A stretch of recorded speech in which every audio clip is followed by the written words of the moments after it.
Amém. Vamos aos irmãos com a graça e a paz do Senhor Jesus.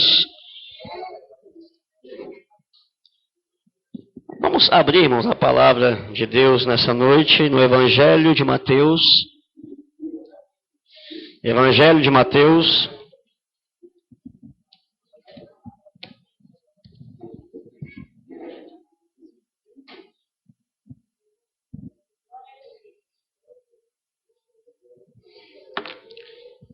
Capítulo de número 7. Evangelho de Mateus, capítulo de número 7.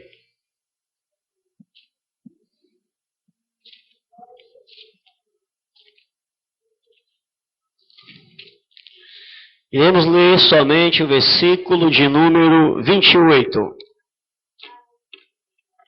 Mateus 7, versículo de número 28. Diz assim a palavra de Deus.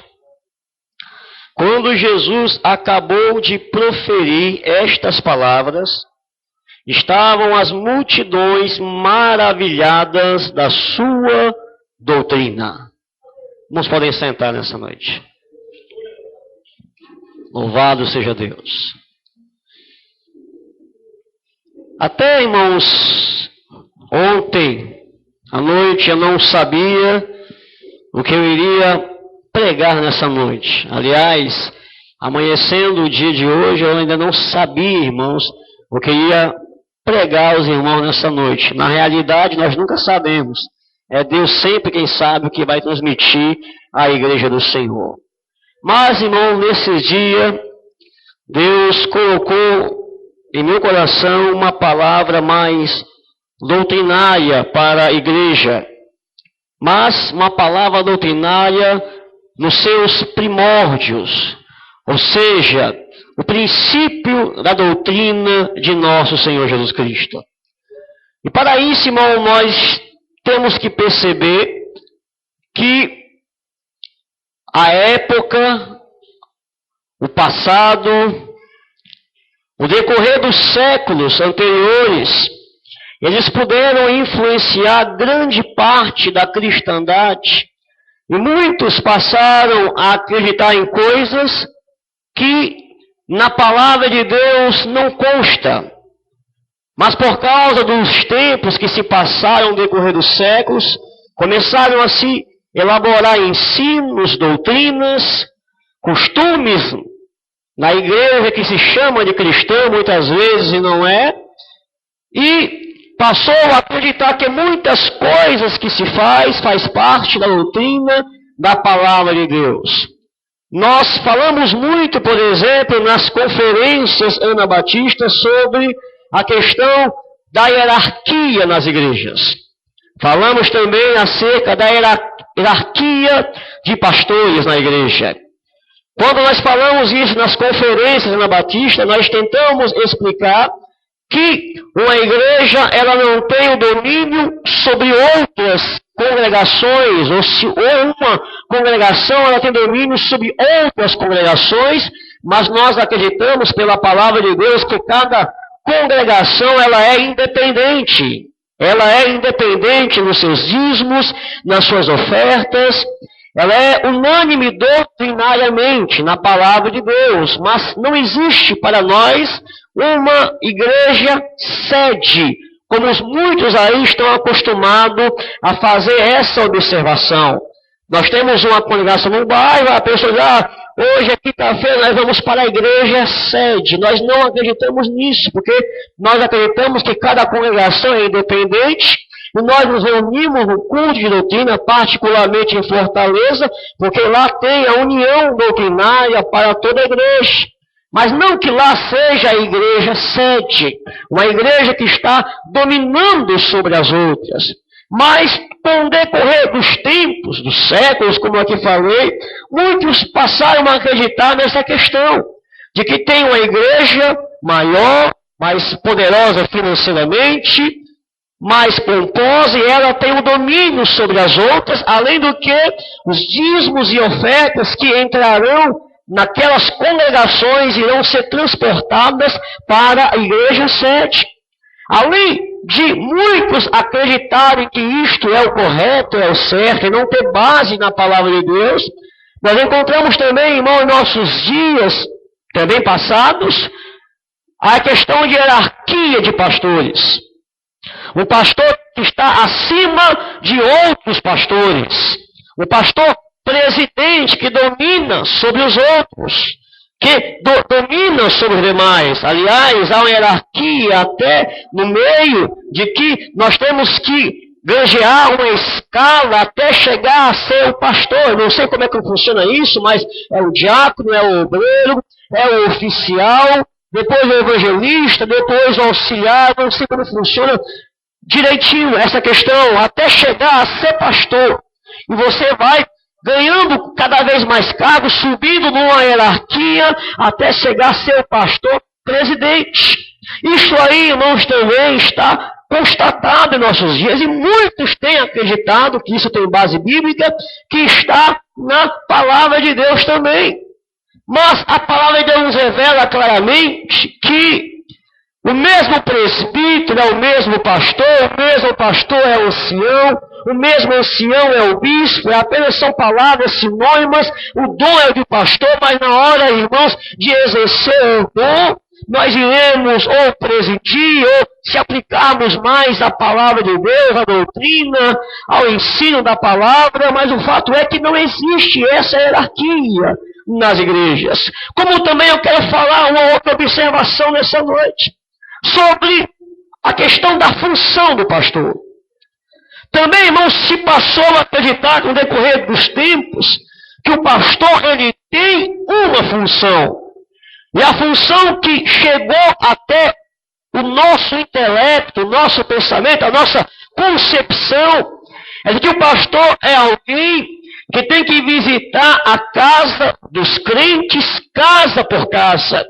Na hora que o irmão estiver com problema, por mais pequeno que ele venha a ser, o pastor tem que estar lá presente, marcando presença, porque esta é a função do pastor. O pastor babá, como pregou o irmão Eduardo no retiro, aonde que nós, quando lembramos desta palavra pastor, já lembramos logo daquela história de Jesus, das 100 ovelhas, que uma se perdeu, o pastor deixa 99 e vai atrás daquela que se perdeu, para resgatar aquela ovelha que se perdeu. Nós já temos acreditado nisso, porque isso já passou para nós no decorrer das décadas, dos séculos, que a função do pastor é justamente essa: visitar os irmãos, cuidar dos irmãos. Porém, irmãos, este pensamento que tem se proliferado, se acreditado no decorrer dos séculos, ele não tem, irmãos, uma base bíblica restrita quanto a isso. Na realidade, irmãos, a palavra de Deus, ela fala que a função de visitar os irmãos, de exortar os irmãos, de cuidar dos irmãos, de repreender os irmãos, de animar os irmãos, de fortalecer os irmãos, é dever de toda a igreja do Senhor. Por isso, irmãos, em 1 Tessalonicenses 5, a partir do versículo 12, vai dizer que os pastores devem ser honrados na igreja, mas que também os irmãos que irão honrar os pastores, eles também deverão visitar, fortalecer, animar os irmãos que estão fracos e precisam de ânimo e precisam, irmãos, ser revigorados na fé. Ele não fala, Paulo, aconselhando aos pastores a fazerem isso. Ele manda toda a igreja a fazer isto. Mas isso não quer dizer que o apóstolo Paulo não deixou de visitar a casa de um irmão. Isso não quer dizer, irmãos, por mais que Paulo tenha dito esses conselhos a Timóteo, a Tito e a igreja, isso não quer dizer que o apóstolo Paulo, Timóteo e Tito deixaram de visitar os irmãos nas casas. Com certeza, eles visitaram os irmãos, como os pastores também visitam hoje.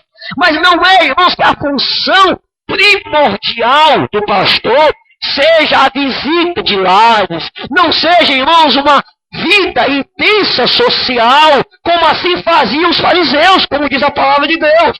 Os fariseus, eles tinham a mania de visitar as casas das viúvas, tinham a mania de, irmãos, de ter uma vida social, e ali eles se aproveitavam daquele momento, daquela situação, e exploravam as pessoas. A função do pastor, irmão, não é visitar as casas. A função do pastor não é visitar os lares, porque essa é a função de toda a igreja do Senhor. Mas a função do pastor, irmãos, é cuidar do rebanho de Deus, é livrar, irmão, dos lobos devoradores, é pregar a doutrina do Senhor, é firmar na palavra de Deus. Por isso ele diz, quando foram até eles, irmãos, procurando ali os diáconos para consagrar, para cuidar das viúvas gregas que estavam sendo esquecidas, eles disseram, não é certo que nós abandonemos a oração e a palavra. Não é certo escolher entre vós 7 homens cheios de sabedoria e do Espírito Santo, mas nós permaneceremos, perseveraremos na oração e na palavra.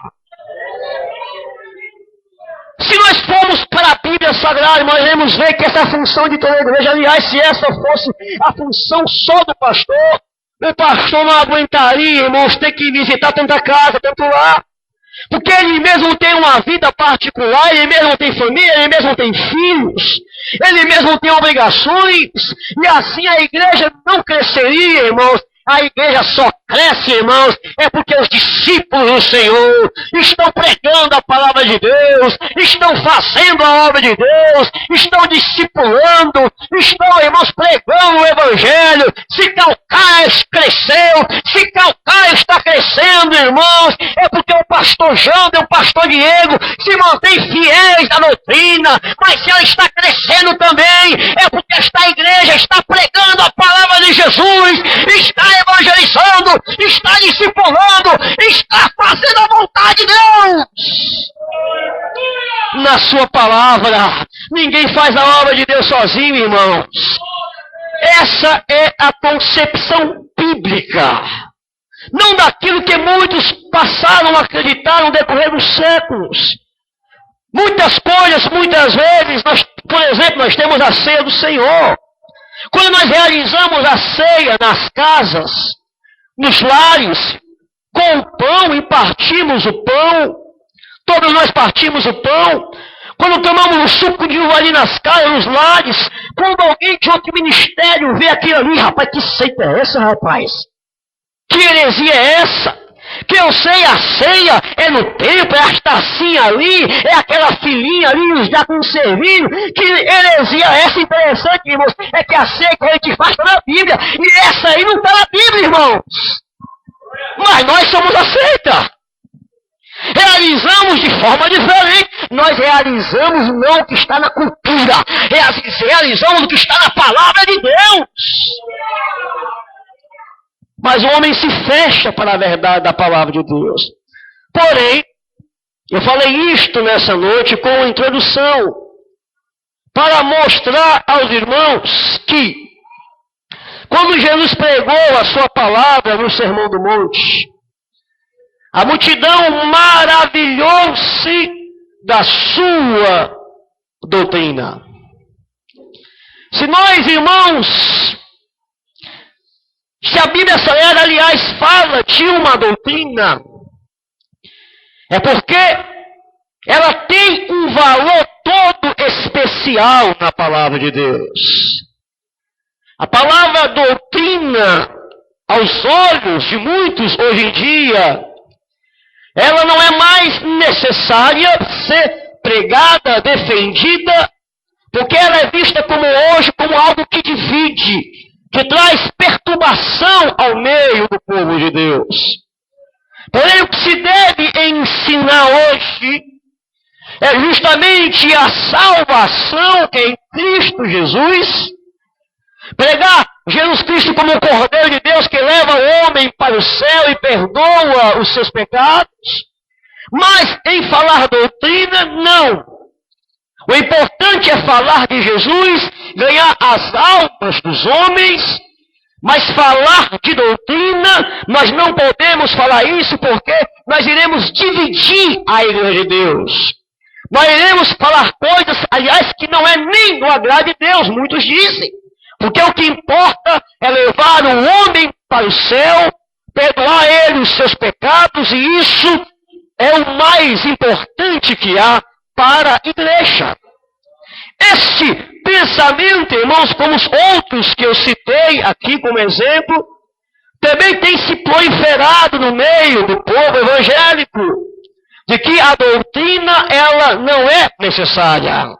Mas a palavra de Deus, a palavra fé, ela pode estar ligada à fé intelectual, ela pode estar ligada à fé experiencial e pode estar ligada à fé doutrinária. Quando eu falo aqui fé intelectual, é o homem estar no lamaçal de pecado, está no paganismo, na heresia, e de repente ele é esclarecido que Jesus é o único caminho para a sua salvação. Ele estava nas trevas, de repente ele raia a luz, de que Jesus é o único que lhe pode lhe dar a salvação de sua alma. Por isso Jesus disse, eu sou o caminho, a verdade e a vida, e ninguém vem ao Pai a não ser por mim. E nenhum outro a salvação, a não ser em Jesus Cristo, nem outro nome é dado no céu, na terra, pelo qual possamos ser salvos, a não ser no nome de Jesus. O homem é esclarecido de que Jesus ele é o único e suficiente Salvador. Isso lhe chega como informação na sua mente, mas isso não quer dizer, irmãos, que ele entregou a sua vida a Jesus. Isso não quer dizer que ele vai abandonar o pecado por causa de Jesus, porque ele apenas aprendeu o caminho da verdade, que é Jesus Cristo. Por isso, em João 8:31, diz a Bíblia Sagrada, se conheceres a verdade vos libertará. Quantas pessoas, irmãos, vão para a igreja, passam um período acolá, de repente se afastam, abandonam o evangelho, e de repente voltam a cometer os mesmos pecados que cometia na vida passada? Quantas pessoas são evangelizadas por nós, e mesmo sabendo da verdade, não querem Jesus como Salvador? Mas elas foram esclarecidas da verdade. Elas sabem o caminho da salvação. Ela sabe que sem Jesus não há salvação, mas mesmo conhecendo a Bíblia, de Gênesis a Apocalipse, elas não querem ou receber Jesus como Salvador. Elas foram esclarecidas na fé intelectualmente. Elas foram esclarecidas na verdade. Mas para Jesus salvar, irmãos, não basta conhecer só a verdade. Jesus disse, se o Filho de Deus vos libertar, verdadeiramente sereis livres. De João, a fé, irmãos, que salva é a fé experiencial, é a fé que experimenta, é a fé do verbo que experimenta. Por Jesus disse, vinde a mim todos que estáis cansados, sobrecarregados, que eu vos aliviarei.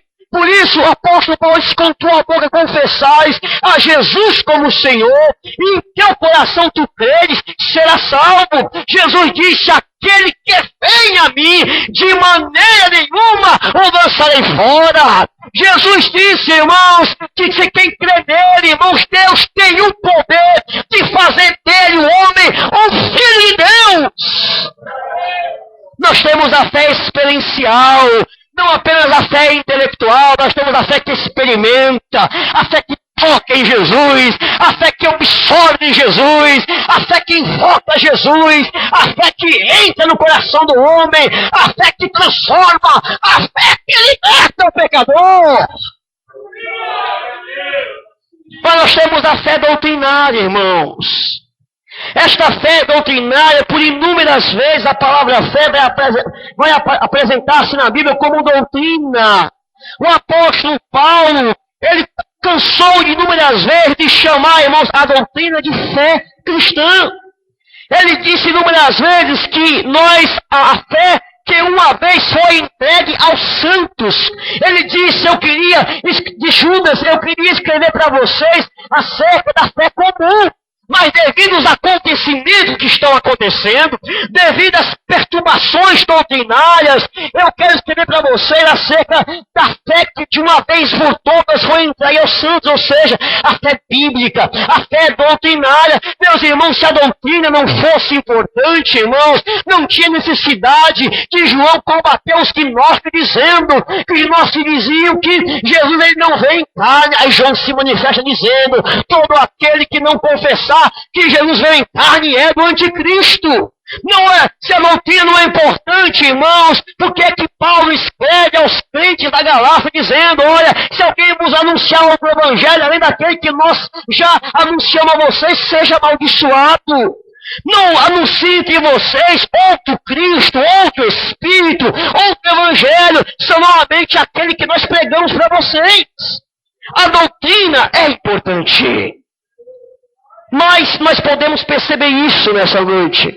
No capítulo de número 7, quando Jesus pregava a sua palavra, o seu sermão, diz aqui no versículo 28, que a multidão maravilhou-se da sua doutrina. Meus irmãos, nós estamos aqui. Não é apenas porque, irmão, nós nos maravilhamos da salvação de Deus em nossa vida. Nós estamos aqui cientes, irmãos, de que a doutrina de Cristo para nós, ela é uma maravilha para a nossa vida. Eu não estou falando aqui da doutrina do ministério. Eu não estou falando aqui da doutrina de cada ministério individual que cada igreja tem. Eu não estou falando aqui da doutrina da igreja presbiteriana. Eu não estou falando aqui da doutrina da igreja batista em si. Eu não estou falando da igreja batista renovada Moriá. Eu não estou falando da doutrina da Assembleia de Deus. Eu estou falando da doutrina de Jesus. A multidão, quando ouviu a palavra, maravilhou-se da sua doutrina. E se nós estamos servindo a Deus até agora, e ainda nós estamos aqui, irmãos, é porque a doutrina de Jesus, ela nos deixa maravilhados. Aleluia! Mas vejamos, irmãos, que doutrina é esta de Jesus? Que a multidão maravilhou-se. Em primeiro lugar, nós estamos no Sermão do Monte. Ele começa a explanar a sua doutrina. E nós vamos ver, irmãos, que a doutrina no Novo Testamento, ela aparece, a doutrina de Jesus, ela sempre aparece no singular. Toda vez que a palavra doutrina ela vier no plural, ela está se referindo a seitas, a heresias. Ela aparece cerca de mais de 15 vezes no Novo Testamento, no singular, indicando que é a doutrina da palavra de Deus, é a doutrina de Cristo. Quando ela vem no plural, ela se refere a seitas e heresias, mas quando ela está no singular, ela sempre se referirá à doutrina de Jesus Cristo.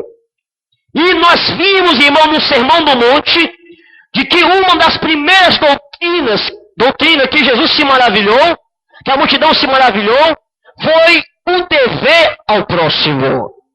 Jesus falou, irmãos, acerca do dever ao próximo. Ele falou acerca do homicídio.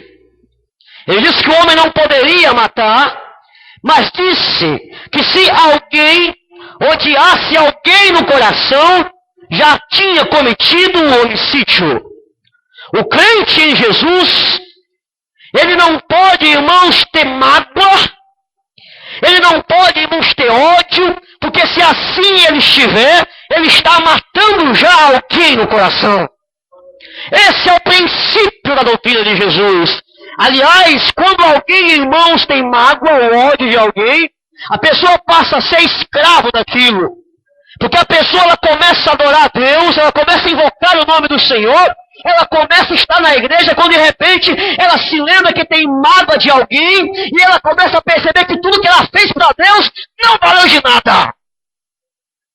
Muitas vezes a mulher está fazendo ali a janta, alegre e satisfeita, louvando o Senhor, quando de repente, irmão, ela se lembra que tem mágoa de alguém, a comida de repente ela perde o sabor.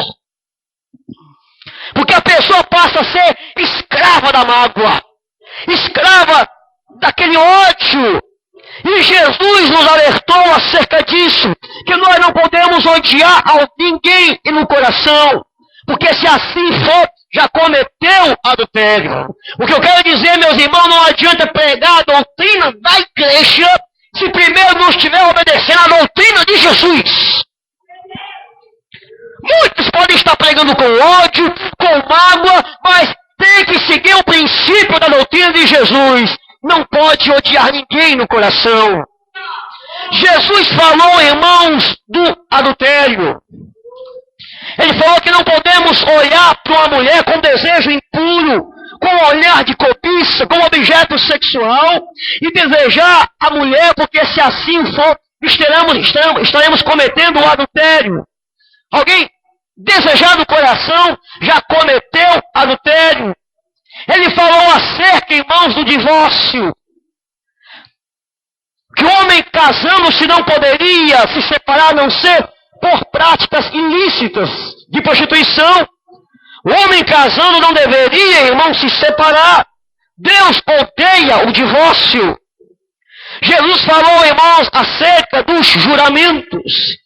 Falou acerca da vingança. Ele falou acerca, irmãos, do amor ao próximo. De ajudar o próximo. Ou seja, a doutrina de Jesus. O primeiro, irmãos, ensino de Jesus é o dever que nós temos ao próximo. Eu não devo cobiçar a mulher do próximo. Eu não devo odiar o próximo. Eu não devo matar o próximo. Eu não devo, irmãos, me divorciar-se. Eu não devo, irmãos, praticar o juramento. Eu não devo vingar-se de ninguém, porque a vingança é do Senhor. Nós temos este princípio do dever ao próximo. Se assim o fizermos, irmãos, então terá todo o valor em obedecer à doutrina que nós cremos. Que nada mais é que uma expressão da doutrina de Jesus. Mas, pastor, a doutrina de Jesus é igual à da igreja? Claro que é, meus irmãos.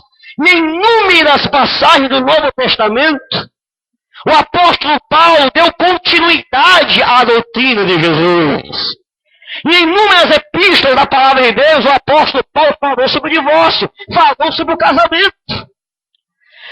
A expressão do Novo Testamento, a doutrina de Jesus, irmãos, ela foi continuada pelo Espírito Santo, que guiaria os apóstolos a toda a verdade, e foi revelada ao canon do Novo Testamento.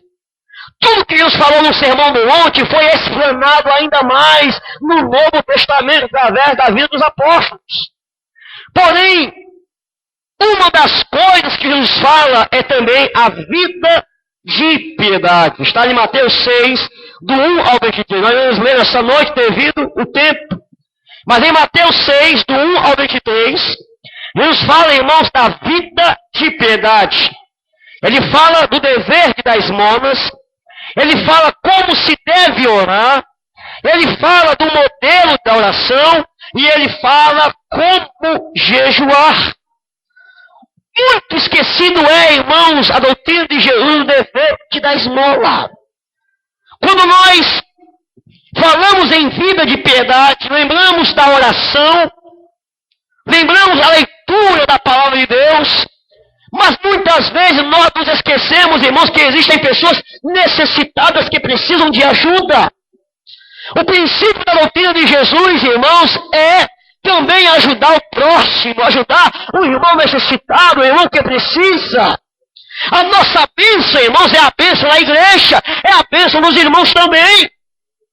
Não devemos virar as costas, irmãos, por alguém que está necessitado, devemos dizer como o Tiago diz, Deus te abençoe e mandar a pessoa embora, não. Devemos ajudar para mostrar a nossa fé também, que temos amor.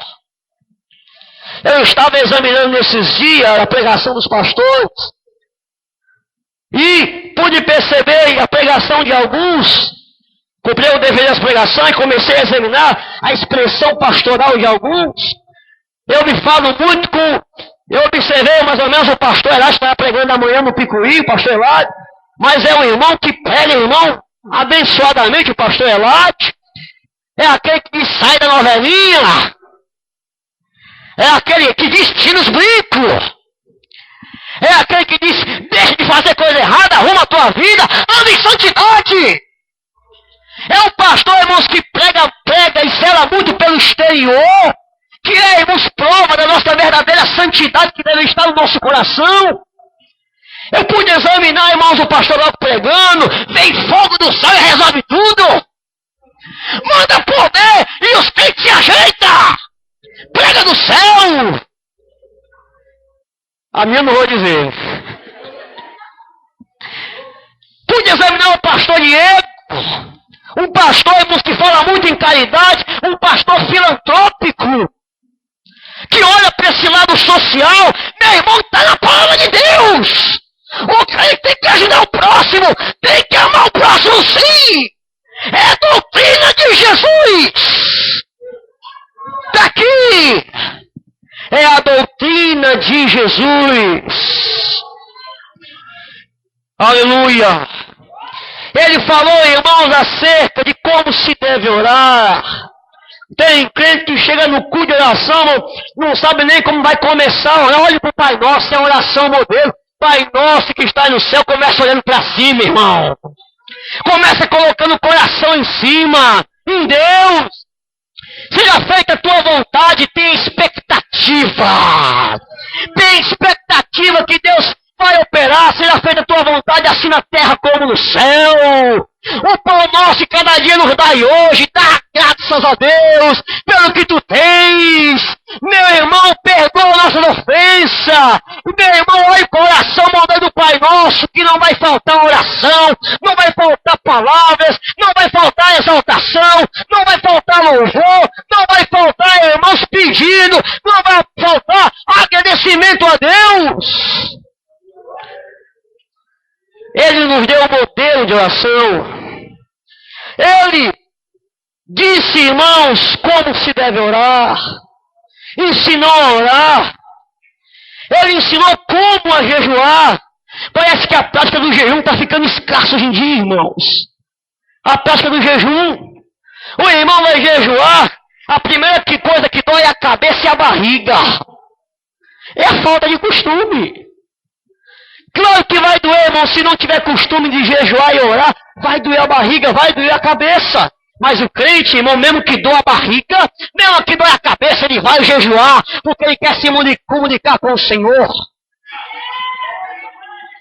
Aliás, eu quero fazer uma observação nessa noite. Os pastores que são do campo aqui, né, que viajam muito. Acaba tá lá sem orar, sem ter uma vida de piedade, tá em casa lá, sem orar, sem jejuar. Meia-noite bate na porta dele. Pá, pá, pá. Pastor, irmão, você pode ir na minha casa agora? Por que não foi que houve? A minha irmã está endemoniada, irmão. Está cheio de demônio. Ninguém expulsa o demônio. Pastor, eu quero que você vá lá em casa. Aí o pastor, o irmãozinho, está sem orar, sem jejuar. Mas, meu Deus do céu, misericórdia, Senhor. Senhor, eu não estou tendo uma vida de piedade, consagração, não tenho jejuado mais. Senhor, eu vou lá, só vou passar vergonha. Eu vou só passar vergonha, o diabo vai mentir, vai dizer um bocado de coisa. Eu vou estar sem fé, sem unção, sem nada.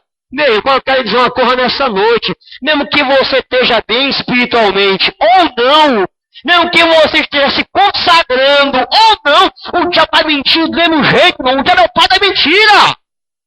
Vai mentir do mesmo jeito, irmão. Mas o que vai fazer você expulsar demônio é a sua fé em Cristo Jesus. É a sua fé. Mas vejamos isso toda vez que Jesus ia expulsar um demônio, ou ia orar por algum enfermo, ele dizia que a pessoa tinha que expulsar em nome de Jesus. Que a pessoa tinha que ter autoridade.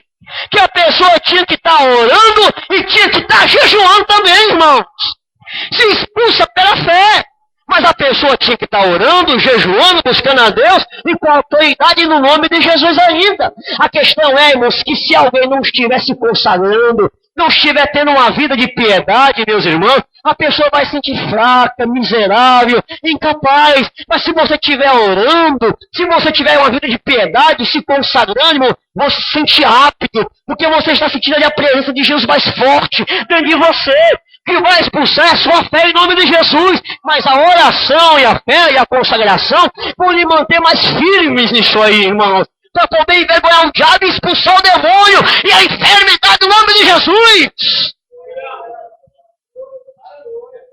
Nós temos que ter uma vida de piedade, a doutrina de Jesus. Portanto, nós temos na doutrina de Jesus o dever ao próximo, e temos a vida de piedade. Porém, Jesus falou dos empecilhos, irmãos, que podem impedir esta vida. De dever ao próximo, do amor ao próximo, mais precisamente, e da vida de piedade. É o que está escrito em Mateus 6, do 24 ao 34. São os empecilhos de uma vida de obediência. Isto, irmãos, são, diz Jesus, as riquezas, as avarezas e as preocupações terrenas. Eu nunca vi, irmãos, um crente preocupado com os bens materiais ajudar o próximo. Eu nunca vi, meus irmãos, um crente avarento preocupado, irmãos, com a vida de piedade. Aliás, ele não tem tempo para orar, ele não tem tempo para buscar Deus, ele não tem tempo para ir para a igreja, porque ele está trabalhando demais para enriquecer. O verdadeiro evangelho, irmão, não pode comungar junto, andar junto com uma vida de preocupações terrenas, aonde o homem tem a ambição de ficar rico nesta vida. Uma ambição carnal de apenas ser avarento e se preocupar só com as coisas materiais. Porque Jesus alertou, irmãos, que isso seria empecilho para a obediência a Deus. O crente, irmãos, que enriquece, ele tem capacidade de ajudar o próximo, mas não de se esquecer do próximo, porque seria um empecilho à obediência a Deus. Jesus alertou acerca disso: não vos preocupeis com o dia de amanhã, porque o vosso Pai sabe do que vocês necessitam. O apóstolo Paulo diz no Novo Testamento: não ambicioneis coisas altas, mas acomodai-vos às humildes. Jesus disse: a vida do homem não consiste nos bens que ele possui. A sua fé está em Deus, na confiança em Deus. Vejam os lírios, vejam as aves do céu, que o Pai Celestial cuidou delas, irmãos. Temos que tomar cuidado, irmãos, que as preocupações terrenas desta vida não venham no seu empecilho para que nós venhamos deixar de fazer a obra de Deus. Nós estamos aqui nesse mundo, meus irmãos, com a função de pregar o Evangelho, é falar de Jesus. Jesus nos escolheu a dedo, irmãos. Ele nos escolheu no meio da multidão, de pouquinho em poucão, não. Ele escolheu cada um, nos chamou cada um pelo nosso nome, irmãos. E eu vos digo uma coisa nessa noite: onde você ser diácono, você é crente. Onde você ser pastor, você é crente. Onde você ser evangelista, você é crente. Onde você ser professor de escola dominical, você é crente. Onde você ser professor de criança e você é crente. O crente foi chamado para pregar o Evangelho. Irmão, não vou evangelizar não, sabe por quê, irmão? Porque eu sou professor de criança. Eu não vou pregar não, irmão, ali só porque eu sou pastor, porque eu sou evangelho. Meu irmão, Deus chamou todo mundo para pregar o Evangelho, porque Deus chamou crente para pregar o Evangelho. E todo crente, irmãos, foi escolhido a dedo por Jesus para poder pregar a palavra de Deus. Não podemos deixar, irmãos, que as preocupações terrenas desta vida não seja um empecilho para fazer a obra de Deus. As riquezas, as avarezas e as preocupações terrenas. Porém, Jesus falou também, irmãos, da obra de Deus em si. Está em Mateus 7, do 1 ao 23, a obra de Deus. Ele fala do juízo temerário, de não julgar. Com o juízo com que julgas, também vós serão julgados. Se tu tendo uma trave no teu olho, porque repara o cisco no olho do teu irmão. Ele fala, irmãos, também da perseverança. Ele fala acerca de bater, de abstivuzar, de buscar e achareis. Ele fala, irmãos, o vosso Pai Celestial dará o Espírito Santo àqueles que lhe pedirem. Ele fala, irmãos, de perseverança na obra de Deus. Perseverança em orar, perseverança em pregar, perseverança, irmãos, em evangelizar, perseverança em buscar o batismo do Espírito Santo, que é necessário para fazer a obra de Deus. Ele fala, irmãos, de uma coisa que tem faltado no meio dessa cristandade, que é perseverança. Perseverança. O crente é alguém que persevera. É um crente, irmãos, que não desiste, irmãos. É um crente que persevera. Não importa o que você faça na hora de Deus, irmão, persevere. Persevere, persevere. E Deus vai abençoar. Ele fala, irmão, do valor da perseverança. Ele fala, irmãos, das duas estradas. O caminho que conduz ao céu e o caminho que conduz ao inferno. Muitos pastores estão ficando famosos aí na mídia. E muitos programas de televisão têm ido até esses pastores, convidado esses pastores para participar desses programas de televisão. E muitos apresentadores têm perguntado para esses pastores da seguinte forma, da seguinte maneira: me responda uma coisa, pastor. É verdade que sem Jesus não há salvação? Só vocês crentes pregam sem Jesus e sem Jesus não há salvação? Aí o pastor abre a boca e diz: peraí, não é bem assim não, peraí. Aí vai explicar de outra forma, irmãos. Há dois caminhos.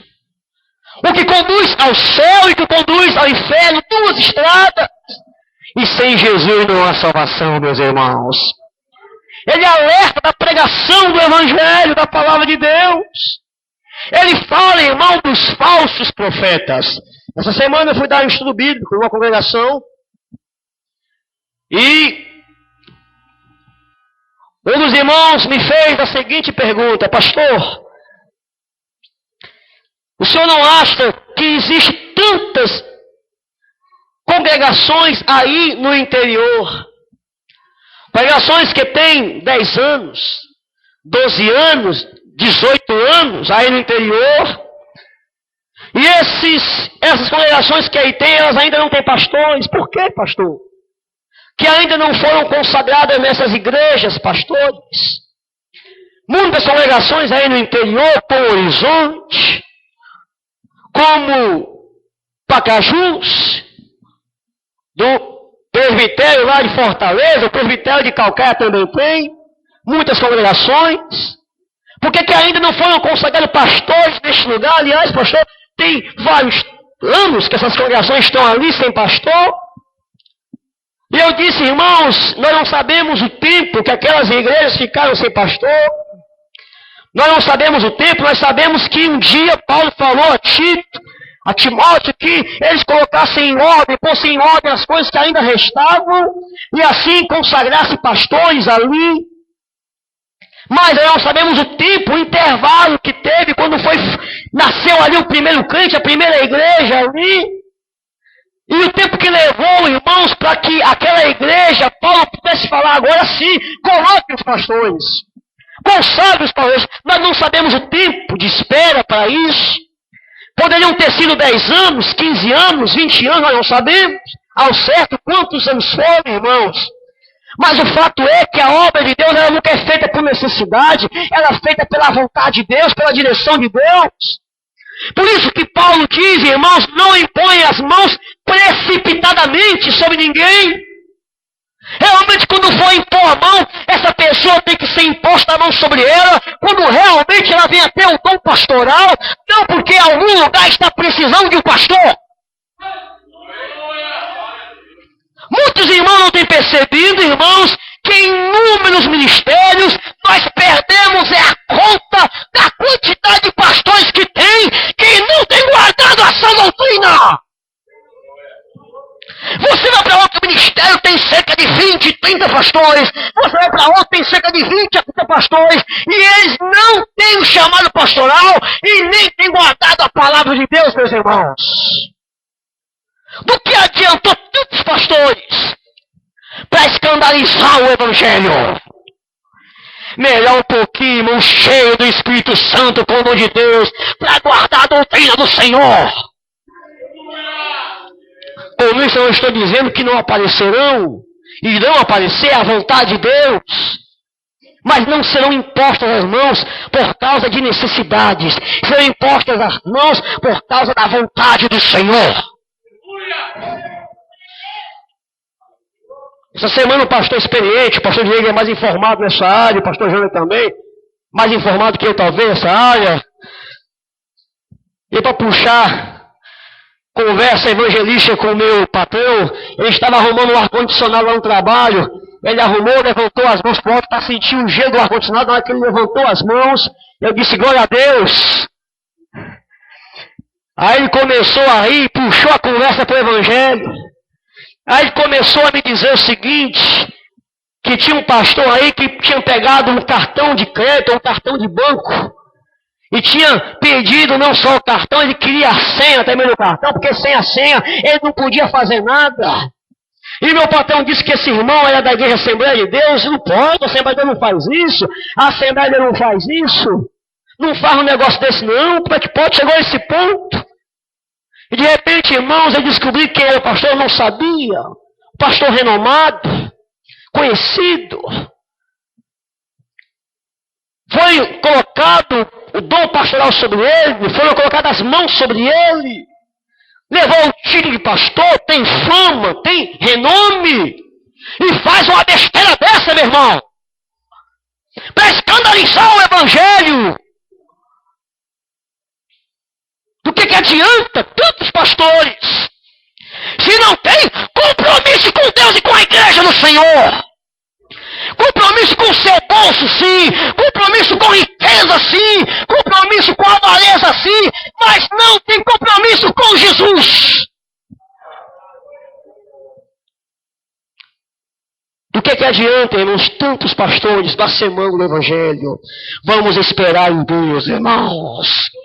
Vamos continuar orando. Vamos continuar sendo fiel à palavra de Deus. E na hora certa, Deus levantará homens. Aleluia. O resultado da obediência. Jesus falou, irmãos, sobre o resultado da obediência. Ouvindo a sua doutrina, Jesus falou sobre o resultado da obediência. Ele disse, o homem que ouvir estas minhas palavras e a praticar, eu assemelharei ao homem que edificou a sua casa sobre a rocha. Sopraram os rios, veio as tempestades, as chuvas, veio como torrentes sobre aquela casa, e aquela casa permaneceu de pé, porque o homem prudente edificou a sua casa sobre a rocha. O homem que não edificou a sua casa sobre a rocha, edificou sobre a areia. É o homem que vem o vento, vem a chuva, vem as torrentes, vem a tempestade, e a sua casa caiu. Um homem insensato, porque sua vida estava fundamentada sobre a areia.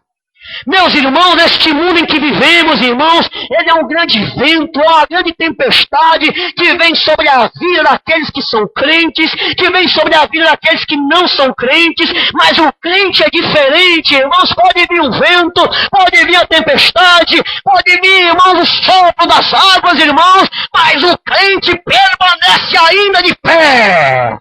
Muitos têm perdido filhos, muitos têm perdido filhas, muitos têm perdido marido, esposas, muitos têm perdido empregos, irmãos. É o vento, é a tempestade, entes queridos, filhos para as drogas, filhos para a violência, filhos para os tráficos. Mas se crê em Jesus, pode vir o vento, pode vir a tempestade, porque vai permanecer de pé. Porque sua casa está edificada sobre a rocha, meus irmãos. É o resultado da obediência.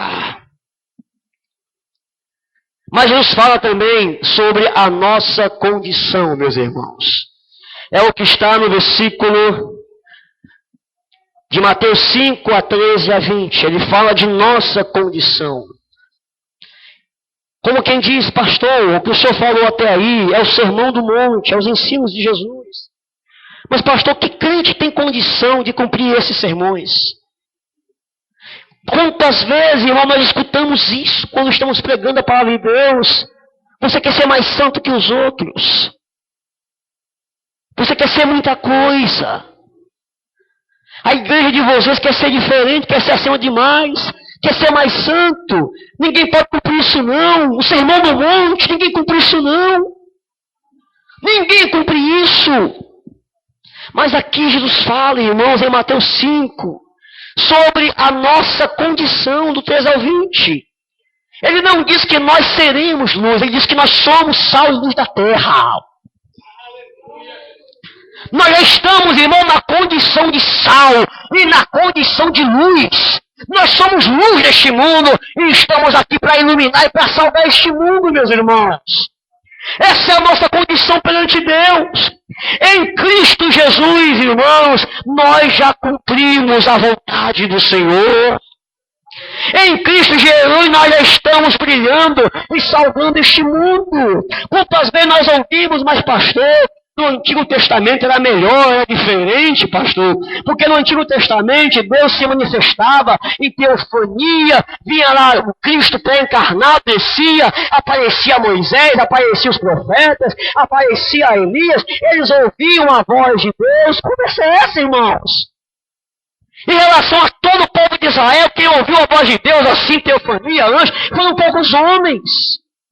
Em cada geração de Israel, foram poucos homens que ouviram a voz de Deus, ali Daniel, Ezequiel, Jeremias. Em relação ao todo do povo de Israel, poucos ouviram a voz de Deus. Mas no Novo Testamento, irmãos, a bênção é muito maior. No Novo Testamento, irmãos, a bênção é muito melhor. Porque no Antigo Testamento, irmãos, Deus tinha que descer para falar com os homens. No Novo Testamento, irmão, é o crente que sobe para falar com Deus. Note, todo crente agora tem o Espírito Santo na vida dele, irmão.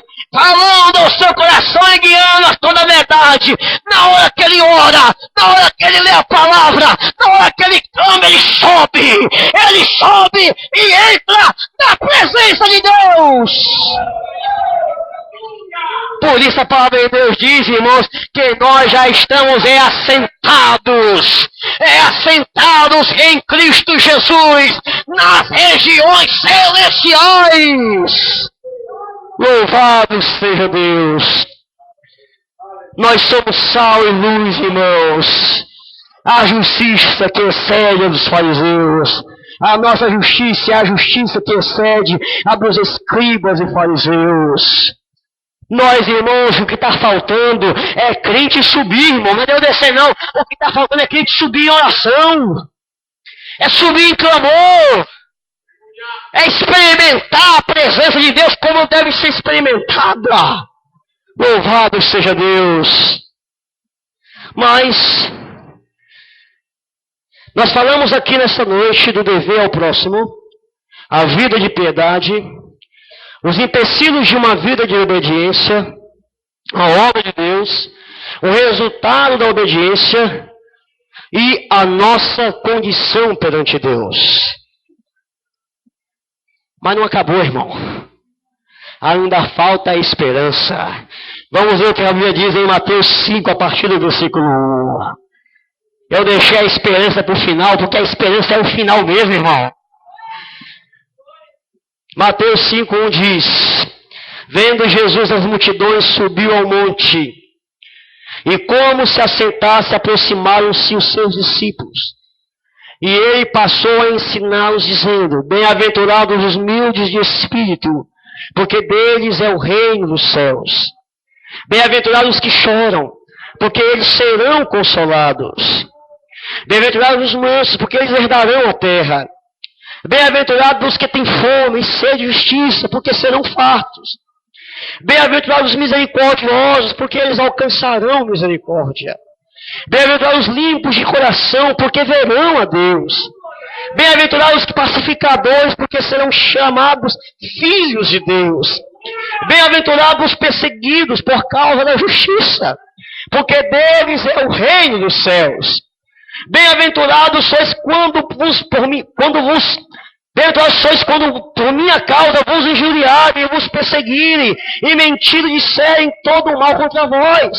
Regozijai-vos, exultai, porque é grande o vosso galardão nos céus, pois assim perseguiram os profetas que viveram antes de vós. Aqui, irmãos, é a esperança que temos. Tudo isso aqui que eu falei até agora se resume no versículo de número 28, irmãos. Mateus 7, 28. Ouvindo isso a multidão maravilhou-se da sua doutrina.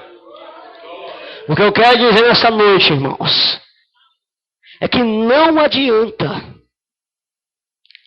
estar obedecendo o credo da igreja se primeiro não estiver obedecendo a doutrina de Jesus. O princípio de tudo, meus irmãos, é a doutrina de Jesus. E nessa doutrina, nós temos que estar maravilhados, irmãos. Fiquemos de pé nessa noite em nome de Jesus.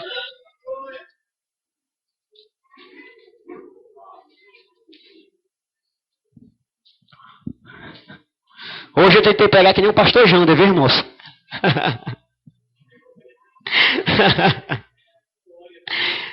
Estilo pastor Jander, né? Oh, meu Deus do céu. Vamos lá nesse momento, irmão. Senhor, meu Deus e meu Pai amado, Pai Santíssimo e Eterno, te damos graças nessa noite, Senhor Jesus. Porque, meu Deus amado, nós somos gratos por Tua palavra, por Tua doutrina, meu Deus, que tem nos guardado, meu Deus, no decorrer desses séculos, esses anos, Pai, que tem alcançado vidas e corações, Senhor Jesus. Abençoa, meu Deus, o Teu povo nessa noite, Pai, que inicia-se, meu Deus, estas festividades espirituais, aonde a alegria, meu Deus, nossa, é ouvir, Senhor, a Tua santa e perfeita palavra, Pai. Do que adianta, Pai amado, tantas festividades, do que adianta, meu Deus amado, tantos pastores, tantos homens renomados, Pai amado, se não há, meu Deus, compromisso com a Tua doutrina, Pai. Oh Deus, nos ensina a ser fiel cada vez mais e te agradar e alimentar o Teu povo, Pai. Assim te pedimos, meu Deus, em nome de Jesus. Amém.